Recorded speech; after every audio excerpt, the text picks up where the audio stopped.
Sometimes you think you've seen it all, then life throws you a curveball so wild it flips your whole world upside down. I'm just a guy who loves fishing, always have, ever since I was a kid tossing a line with my dad at dawn, watching the sunrise dance on the water.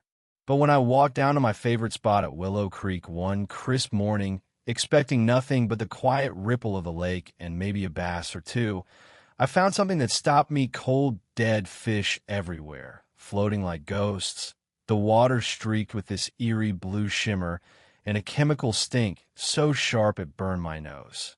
I'm Ethan Caldwell, 38, a part-time fishing guide and a guy who's spent half his life studying lakes and rivers, trying to keep them alive.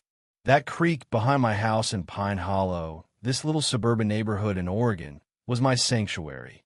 For 4 years, I've been out there almost every morning, rod in hand, keeping the place clean, following every rule in the book. Never had a problem with the homeowners association, or so I thought.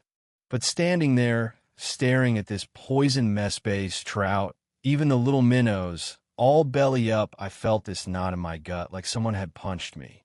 This wasn't some natural die-off. This was deliberate, cold-blooded destruction. And the kicker? That same creek fed the water supply for every house in our neighborhood, including mine. I was still reeling when I spotted a piece of paper taped to my front door. An HOA violation notice signed by Margaret Voss, our HOA president, fining me $200 for misuse of community property causing environmental harm. I read it 3 times, thinking I'd missed something. Me? The guy who picks up trash by the creek, who releases every fish under size. It was dated the day before the fish started dying. How do you cite someone for damage that hasn't even happened yet?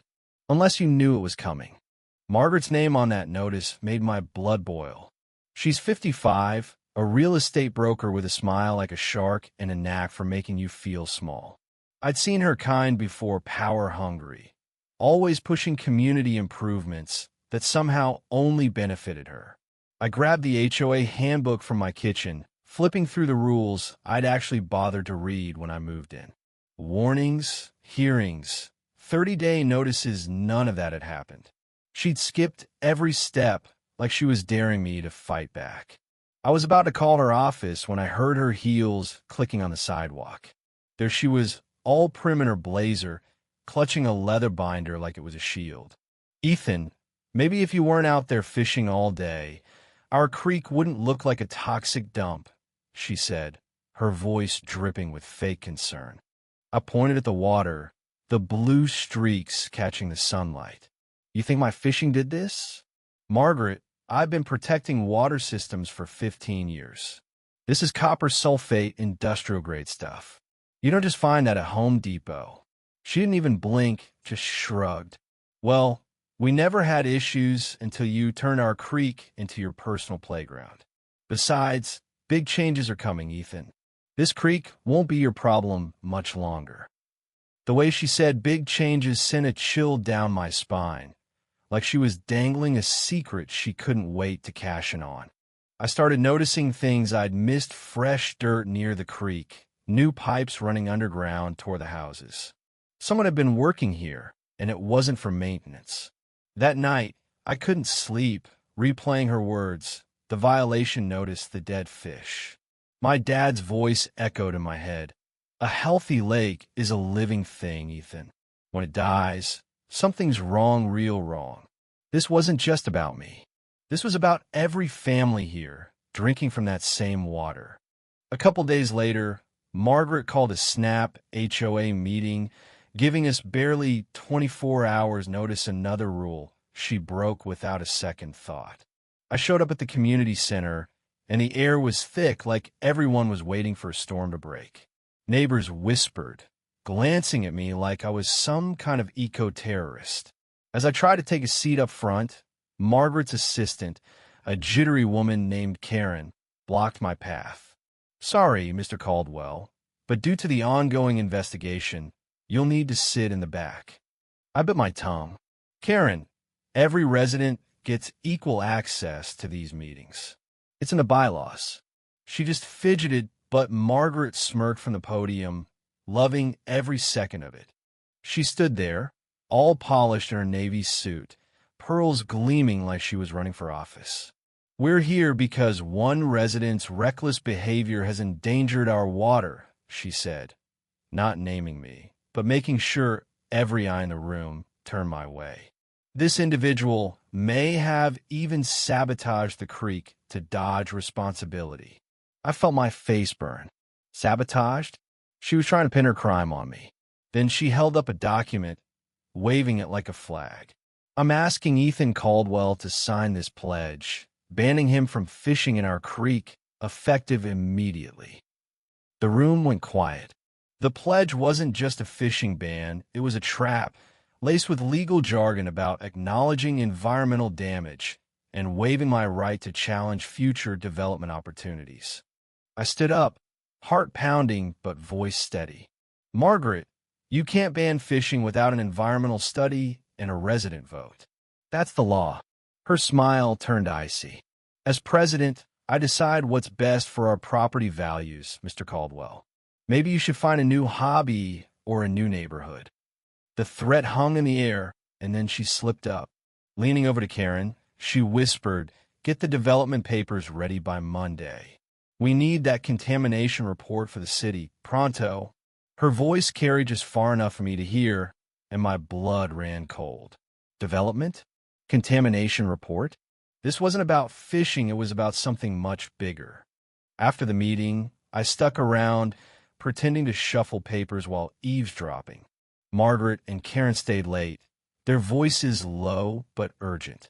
"The developer's pushing us to move faster," Margaret said. "They need the water deemed toxic by next week for the permits." Karen mumbled something about nosy residents, and Margaret laughed a cold, sharp sound. "Let them snoop. By the time they figure it out, it'll be too late." I ducked out before they saw me, my mind racing. This was a conspiracy, and our drinking water was collateral damage. The next day, my neighbor Tom Reynolds called, sounding like he hadn't slept. "Ethan, meet me at City Hall. You need to see this." Tom was a retired engineer who'd quit the HOA board after clashing with Margaret's leadership. At City Hall, he unrolled water system blueprints, pointing to a thick blue line. "See this? Our creek feeds straight into the treatment plant. Every house in Pine Hollow drinks from it, Margaret's included." I stared at the map, the truth hitting like a freight train. Poisoning the creek meant poisoning us all. Was she so greedy she'd risk her own family? That night, I did something reckless. The HOA office was in the community center basement, barely secured. I slipped in with a credit card, heart pounding as I rifled through Margaret's desk. What I found was worse than I'd imagined: permits for a high-end condo complex, emails with Cascade Realty Group, and invoices for water treatment chemicals. Margaret had been planning this for months, taking $75,000 to prove the creek was toxic so the developers could justify draining it. I snapped photos, barely escaping when I heard security upstairs.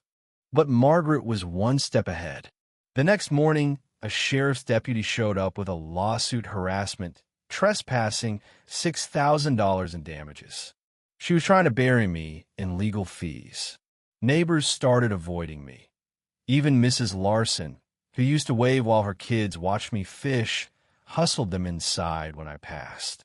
My own tap water started tasting metallic, like the creek's poison was creeping into my house.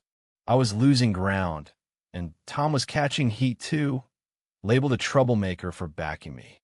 Desperate, I called my buddy Nate, a water safety expert. "We need to fight facts with facts," I told him.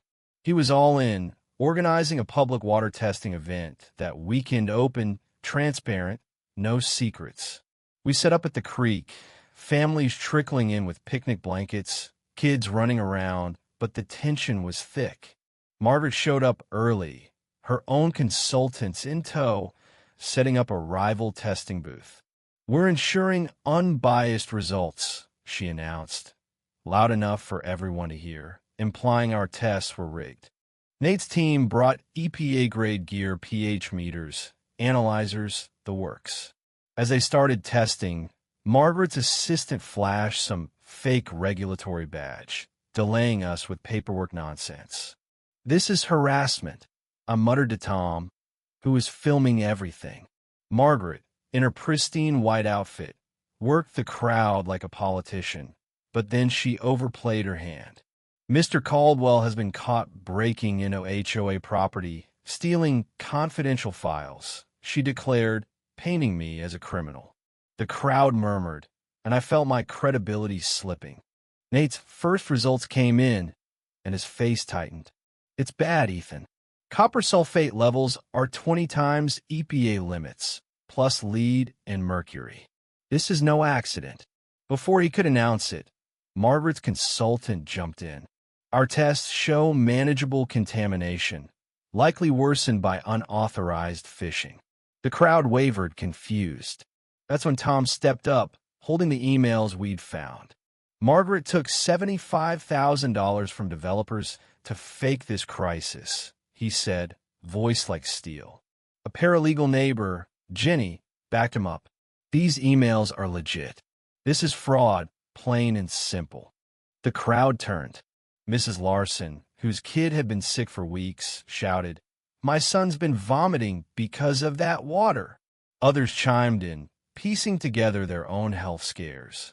Margaret's consultant bailed, packing up like he'd seen a ghost. Then, in a move so desperate it was almost sad, Margaret marched to the creek's fountain, scooped up a handful of water, and drank it. "See? Perfectly safe," she said, defiant. Within minutes, she was doubled over, vomiting, her face pale, as the paramedics rushed in. The crowd watched, stunned, as her own poison took her down. EPA agents rolled in, badges flashing. "Deliberate contamination is a federal crime," Agent Carter said, her voice cutting through the chaos. Margaret was served notice of investigation, her career and reputation in ashes. Residents rallied, signing a petition to oust her and sue for damages. Tom was voted interim HOA president, vowing transparency and real environmental protections. The creek's cleanup started weeks later, a 6-month process to make it safe again. Margaret pleaded guilty to fraud and environmental crimes, fined $75,000, banned from HOA rolls for life, and ordered to pay restitution that'll probably bankrupt her. Standing by the creek now, casting my line into water that's finally healing, I feel this strange peace. We fought for the truth, and it won. Pine Hollow's stronger now, neighbors talking, working together, not torn apart by lies. But I can't shake this one question. How far would you go for greed, knowing it could hurt everyone around you? Drop a comment. What would you have done in my shoes? Hit that like button, subscribe, and let's keep this conversation going. Truth's a powerful thing, but it needs people to fight for it.